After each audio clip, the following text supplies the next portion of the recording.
ALMA is the largest radio telescope observatory in the world, with its radio dishes looking around the cluster of the universe that we are able to observe, searching for our cosmic origin and answers amongst the infinite or almost infinite circumstances coincidence in the universe. The elite of world science, its warriors, a gigantic joint project of 23 countries in which Ukrainians also participate.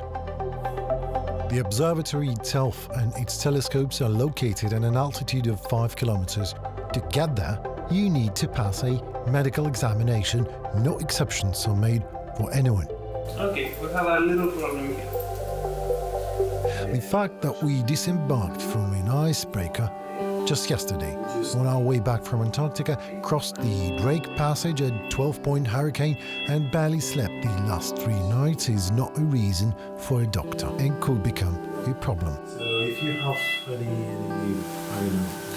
or something. Look, if you want, try to make some breath exercise. Breathe exercise? Yeah, to relax. I'm given a choice: breathing exercises or 10 minutes of rest. How I pronounce your name?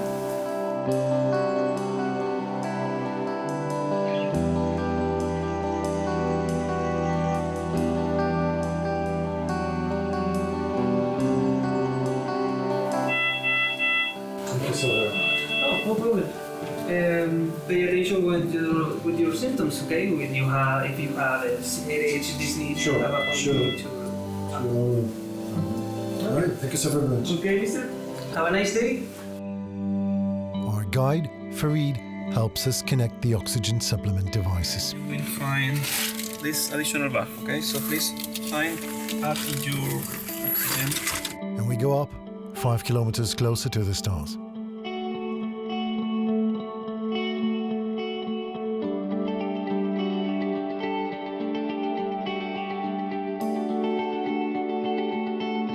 The higher we go, the less vegetation and life is around.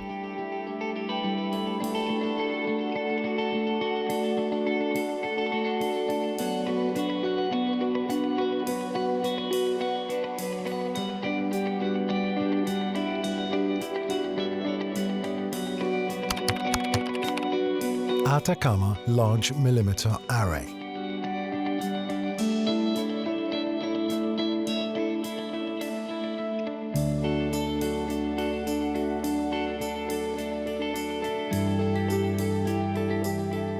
One last check, and we are in.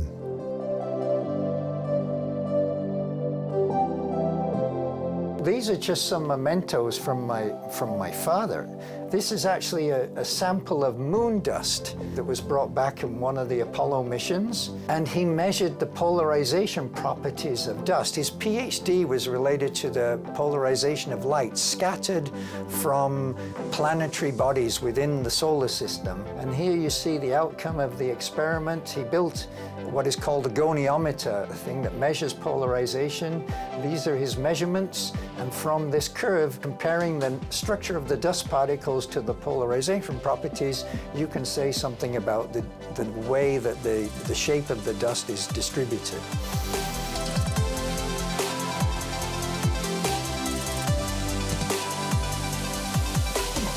We live in the universe. The universe is a very large space. We don't understand an awful lot about the world around us. And I think it's really important, an important part of understanding that universe is scientific exploration of what's going on. The other benefit of exploring the universe around us is the fact that it leads to understanding of mechanisms, of processes, of how things work in society on a daily basis, just because of the things that we learn in exploring the universe around us. And those things have applications on healthcare, in the internet. We take all those things for granted, but behind those discoveries, there was scientific exploration. I mean, the reason we have high-speed computers today is because somebody in the 50s started thinking about the way that materials behave. Without scientific exploration, we'd be where we are today with, our cell phones, our computers, the things that we sort of just assume exist. They exist because we actually endeavored to try and understand the fundamental principles behind the world around us. ALMA is uniquely suited to looking at the cold, cool material in the universe, which is largely the dust and the molecules that are in the space between the stars. And it's the stuff from which stars are born. The origins of life and the whole world around us is made from atoms that come from the interiors of stars. Stars live and die. The larger ones explode, and they distribute the heavy elements, oxygen, nitrogen, carbon, the things that we're made of. They distribute that in the universe. Eventually, for physical reasons, that material starts to coalesce in interiors of these giant molecular clouds, and ultimately they form stars and restart the process again.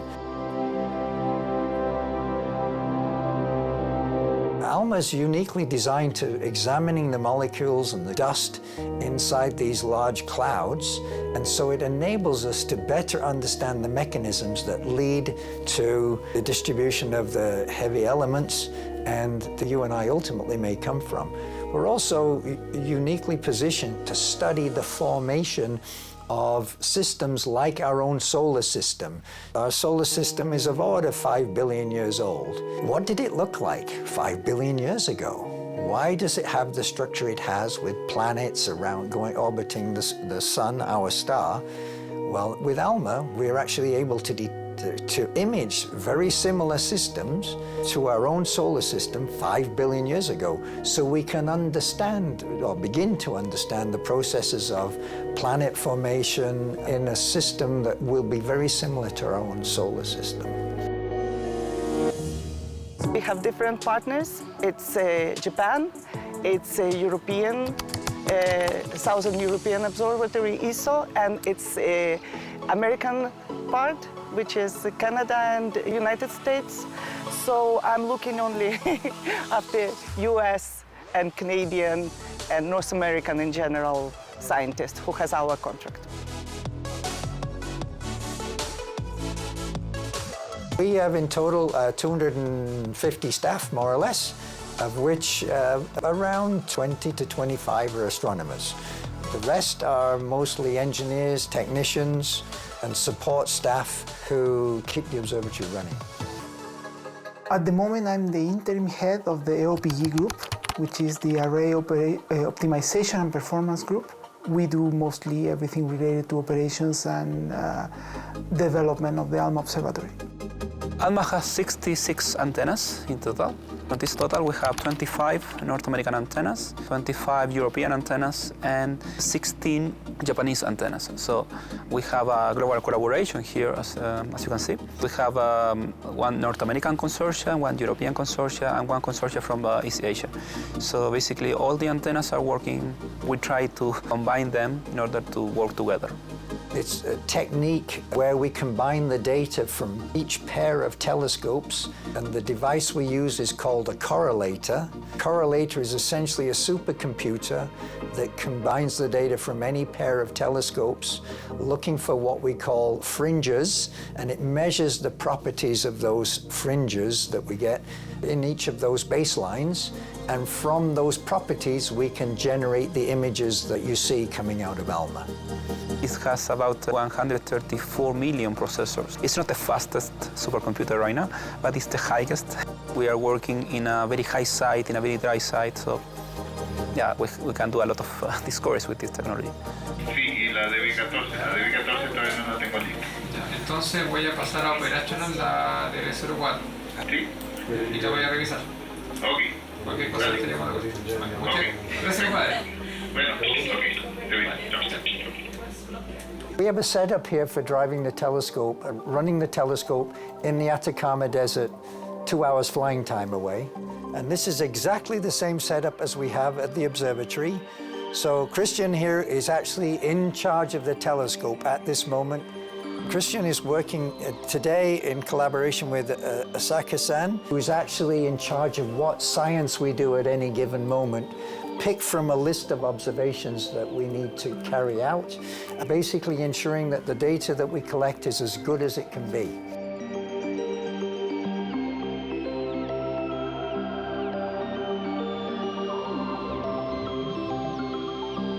We run telescope operations 24 hours a day.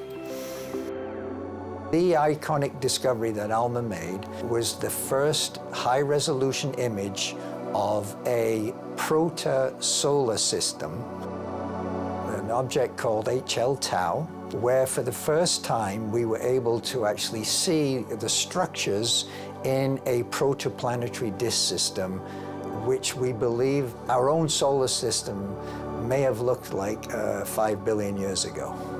The other image I think that's probably most well known is the image of the black hole at the core of the galaxy M87. ALMA provided the essential sensitivity to enable that image, make it possible to provide the image of a shadow of a black hole. Hi. My name is Henry. My name is Jeff. So Nice to meet you. Henry, Jeff is the guy behind the famous, infamous image. My name is of Jeffrey M87. Crew. I'm a research scientist from MIT's Haystack Observatory, where I've worked for the last 10 years or so on the Event Horizon Telescope project, which is all about, taking pictures of black holes and seeing is believing, as they say, which is, I was doing other things before, and an opportunity to join the project came up, and I said, yeah, that's cool. I want to work on that and make it happen. And here we are on the other side, and wow. I'm working here for 15 years already. I've been here when it was in construction. It's a very interesting place to work. You see amazing people. I would say there are scientists all over the world who works in this organization. Anyone who loves science is very proud to work here or to visit here, because from this place we are doing a lot of important discoveries from all the humankind. It takes a long time for signals to travel across the universe, and we've only basically been detecting signals from the universe or even transmitting signals into the universe for order of 100 years. So our reach is within 100 light years. So we've only sampled the very near universe with our own transmissions. The universe is 13.7 billion years across, so there's a lot more space to go at. There are hundreds of billions of galaxies within the universe. The probability of us being unique is quite small. I believe there is life. There are conditions for life elsewhere in the universe, absolutely. And I think the likelihood of there being somewhere else similar to the solar system, with a planet similar to the Earth, is quite high. Life. A better future. That is what unites the Ukrainian warriors of science in Antarctica and warriors at the front line and the scientists of the Atacama Observatory.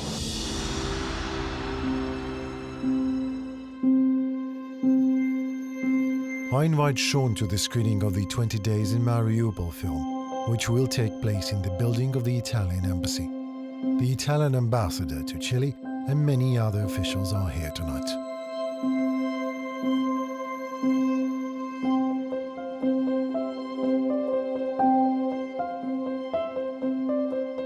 Why the choice of the film, I can understand. But why here? Why Italian Institute of Culture? We received a request by the Ukrainian embassy, and I thought it was very important for us to show our solidarity to the Ukrainian people, that solidarity and support that Italian institutions and people have always shown to the Ukrainian institutions and people since the very beginning. La película está llena de escenas impactantes y fuertes, de tragedias personales que no pueden dejar a nadie indiferente. Ambassador of Ukraine to the Republic of Chile, Yuri Duden, opens the evening. Queridos compatriotas de la comunidad ucraniana.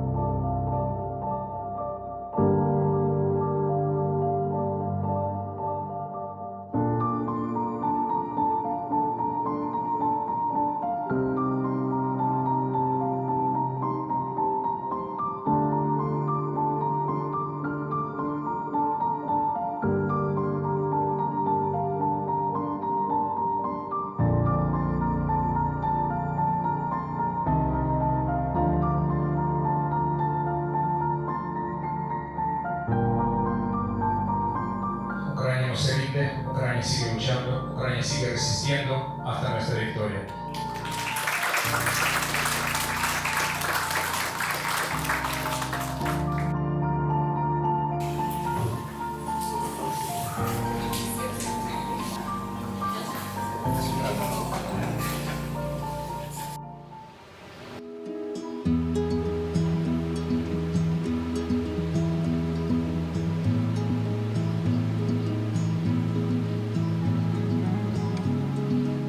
First of all, thank you so very much for having us. It is a great opportunity to have a small talk or interview with you. My first question is, and I don't have even the slightest clue, Chile. I mean, the authority is pro-Ukrainian.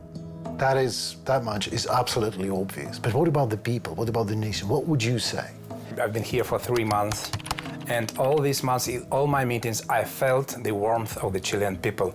I felt the support from them. I never met here a Chilean that would think differently or say differently. Besides all that, we are also engaging in delivering the messages to the Chilean people, and that was one of my targets. To keep the attention of Chileans towards Ukraine, because, you know, with all the wars and conflicts in the world, so we have to maintain this interest and this solidarity with Ukraine despite the distance, despite all the situation in the other parts of the world. I know someone in Kiev. His name is Sebastian Schmidt. He is a Chilean military person who is fighting in Ukraine, for Ukraine, and not only stands for Ukraine, but actually spills his blood because he was recently wounded quite heavily. He's going through a rehabilitation process at the moment, and I brought you a little something from him, actually. It is a patch that he invented by himself, and I will give it to you right now. Sebastian, His Excellency Yuri Dudin just got this from you. Thank you, muchas gracias, Sebastián. Gracias por eso. Thank you very much. It's a real big pleasure to have it here, and a very good, precious gift for me. I will keep it in a good place for me. Voy a guardarlo muy bien. Muchas gracias. Hope to see you soon, brother. If you ask me what moves them to that, I think they don't want just to be indifferent in face of this aggression, which is very cruel and very unprovoked aggression. So they have to fight somehow to defend the freedom of our country and the freedom of the whole world in the end. I would like to say that we are very far away from Ukraine. It's one of the farthest embassies we have in Ukraine, but still we are fighting here for Ukraine and fighting here to keep more assistance, to keep more help, to provide more help to our country, which is suffering from this full-scale invasion. And this is our target, and we are doing our job here as we can do it. You can put next to you, to ALMA, or I don't have much, but this is UATV English. That's what we are doing in Ukraine. All you guys working at the Vernadsky Research Station in Antarctica, I just want to offer some words of encouragement. Continue the work that you're doing. Definitely, I would like to extend my solidarity to the people of the Ukraine, the scientific community. I can sign for the Army, yes. Well, there's a terrible war going on where a dictator is basically trying to grab some land, and he has no business doing that, and millions of people are suffering, and it's a terrible thing. I know it's very difficult at this time thinking about loved ones and family back at home, but it is important what you're doing. Keep it up. Understanding the world around us, and particularly taking advantage of the unique environment in Antarctica, is really important to all of us ultimately. The world should be terribly upset about this and should put a stop to it. You need to have hope for a better future. And this is one of the things that you can do. If you're a scientist, you do science. I hope that Ukraine will win. No country should be able to invade another and get away with it. What we're witnessing is a pity, and hopefully you guys will prevail. Для всіх наших науковців. For all our scientists, I would like to state it. We do have future. The future for which we have to stand for and fight for, and we will have it all. Ще буде. Слава Україні! Слава Україні! These people, they do have names. They are with us, here and now. As they battle for a better future for Ukraine and the whole world, whether at scientific or military frontline, continues, no matter what. I kindly ask you to sign the flag, and this flag will go back to Vernadsky Antarctica Station of Ukraine. That's it. Best possible, thank you so very much for giving me an opportunity to be here and do my job. Because of you, that I'm capable of doing it. And I know that. Thank you. The signatures of scientists from ALMA, from Santiago de Chile, and from the scientists in the desert. These are for you because you're a scientist too, because you are the brave people of Ukraine who are defending two front lines, scientific and the front line of freedom for the whole Europe. I'm sincerely grateful to colleagues in Chile for such a precious gift. Before the beginning of this great war, we were investigating the opportunity for Ukraine to join the community of countries contributing to the work of South European Observatory in Atacama Desert. Obviously, this is one of these projects that this war has put on hold. However, I hope that after the war we will get back to it, and I am sure we will collaborate with ALMA in the future. It's so great to hear that. So here you go.